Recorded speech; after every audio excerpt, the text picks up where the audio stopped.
The gunsmith system was introduced in the game way back in 2020. At that time, there were limited guns to play with. Building weapons based on your playstyle was a fun task indeed. However, years have passed, and now we have more than triple the amount of guns in the game.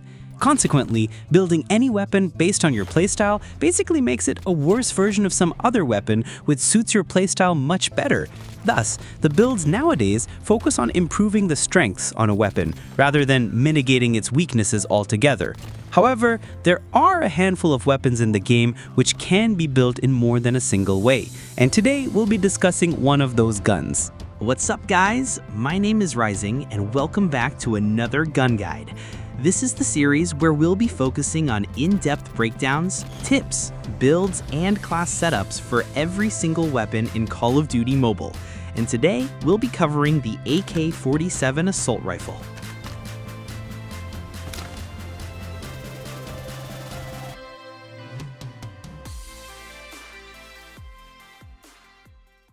The AK-47 is a 4 to 5 shot kill weapon, dealing 33 damage in the initial damage range, which drops all the way down to 21.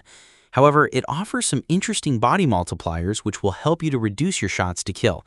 Head and torso shots are incredible on this weapon since you need at least one shot on the head or the upper body or arms mixed in with body shots to reduce your shots to kill in the initial damage range. The rate of fire is quite slow for an assault rifle at 545 rounds per minute.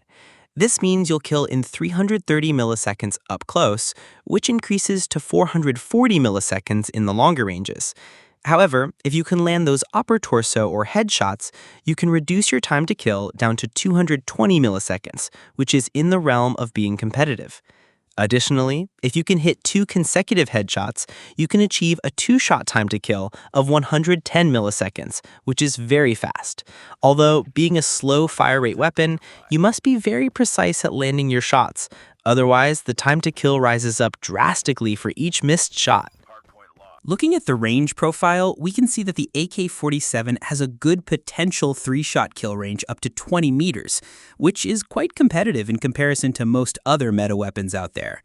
It is also worth mentioning that it is an infinite 5-shot kill in any part of the body, although the time to kill is not great in those longer ranges. Coming to the accuracy stats, the AK-47 has the best initial bullet spread accuracy value in the game at just 1. This is basically 0 spread in those first few shots and is incredibly effective in all gunfights. It also has a slightly above average maximum ADS spread accuracy compared to other assault rifles, which makes it a very effective weapon in mid to longer range gunfights. The hipfire is also better than other assault rifles, although it is not so great and is recommended to hipfire only at point blank. It also has a worse hit flinch than most other assault rifles, but it also has a high bullet impact, which basically means you deal and take high hit flinch in both ways. Coming now to the recoil, we can see that the AK-47 has a very easy recoil pattern, which is almost vertical. This means you can easily challenge those longer range gunfights. There is a slight lean to the left at those last few shots, but you should be able to kill your opponents in the first few shots itself. Coming to the handling stats, the AK-47 has an average aim-down sight time and a sprint-to-fire time for an assault rifle. And for the mobility stats also, the AK-47 is fairly standard for an assault rifle. The magazine capacity is also standard for an assault rifle at 30 rounds with 120 in reserver. It reloads in 1.42 seconds with an empty reload time of 1.53 seconds. This may seem a little slow, but for a slow-firing weapon, this is moderate. And that covers all the base stats of the weapon. However, there is a special magazine attachment which converts the AK-47 into a whole new gun. Let us now dive deep into this attachment. This attachment is the 5.45 caliber ammunition, which totally changes its damage profile, dealing 25 damage in the initial damage range, which drops all the way down to 15. This means it will be a 4 to 7 shot kill weapon, in which headshots may reduce your shots to kill a little bit, but it's not worth aiming for the head because of its recoil, which we'll be covering shortly. You also deal the same shots to kill all over the body, as the torso shots don't reduce your shots to kill at all.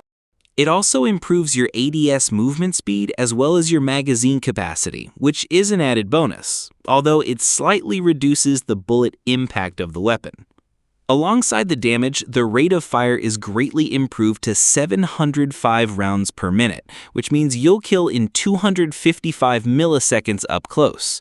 However, the longer range time to kill is atrocious at 510 milliseconds, and is not at all recommended to challenge at those ranges. There is a 3-shot time to kill potential at 215 milliseconds by landing at least 2 headshots in the initial damage range. However, it is not worth the risk. Coming now to the recoil, and this is where things get interesting. The in-game menu says that it reduces your recoil, which should be the case for a lower caliber weapon. However, it does not take account of the higher rate of fire, which results in a much higher recoil than expected.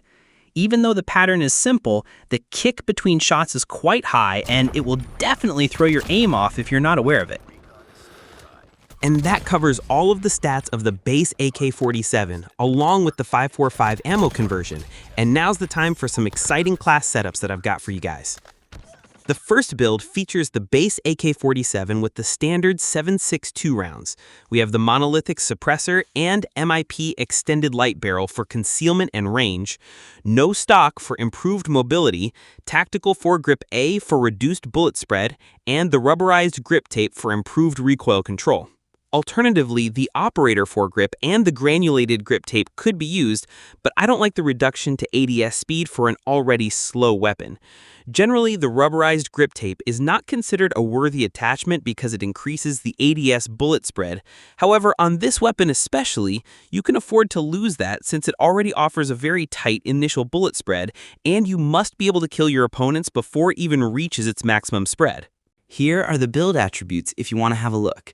We have a 45% increase in our damage range, and thus the build boosts its 3-shot kill range up to 29 meters, with a competitive 220 milliseconds time to kill by landing a single arm or upper torso shot.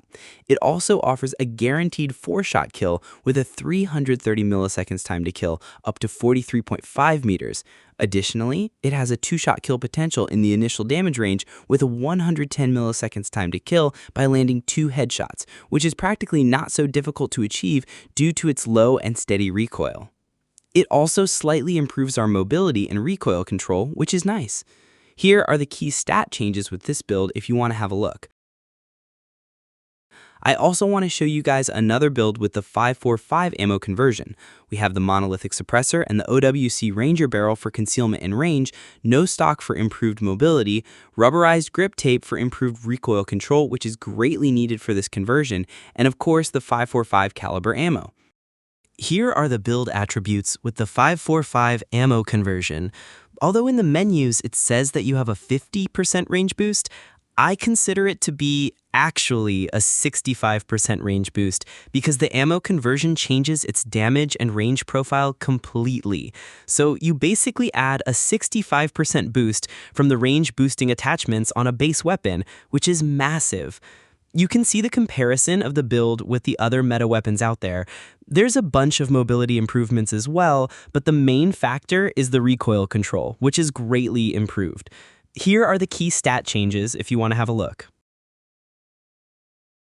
As for example class setups, for respawns I prefer the base 7.62 variant of the AK and play it as a main AR. It is great for holding down lanes and challenge gunfights across the map with minimal recoil. With this setup, we have the FHJ-18 for taking down score streaks. We have the perk Greed Red as our wild card, allowing us to carry 2 red perks, which we have Dauntless and Flak Jacket in this case. And for the other 2 perks, we have Quick Fix and Hardline. You can swap out Hardline for Launcher Plus if you want. For the lethal equipment, we have a Molotov cocktail, and for the tactical, we have a trophy system. Operator skills and score streaks can be chosen as preference. For Search and Destroy, I prefer the 5.45 conversion for a more aggressive playstyle. I prefer a melee for efficient rushing, although you may take a pistol if you want. The perks remain the same apart from using Dead Silence. We have a contact grenade as the lethal equipment, and a smoke grenade as the tactical for blocking enemy lines of sight. And with that is going to wrap it up on the gun guide on the AK-47. As for my thoughts on the weapon, I consider it to be a pretty strong option in terms of firepower with a lot of potential. Although it has a slower mobility and may feel bulky at times, and thus it slightly gets outclassed by a few other 3-shot options out there. I also like the fact how you can convert this weapon from a main AR into a flex AR by simply swapping to the 5.45 ammo conversion, which makes this gun pretty unique. Overall, the AK-47 is an upper-tier assault rifle with consistent damage at all ranges, with a tight ADS bullet spread and minimal recoil. It does have a high punishment time if you miss your shots, but I'd suggest you to go give it a try and see which caliber you like the most. And of course, those were just my thoughts on the AK-47.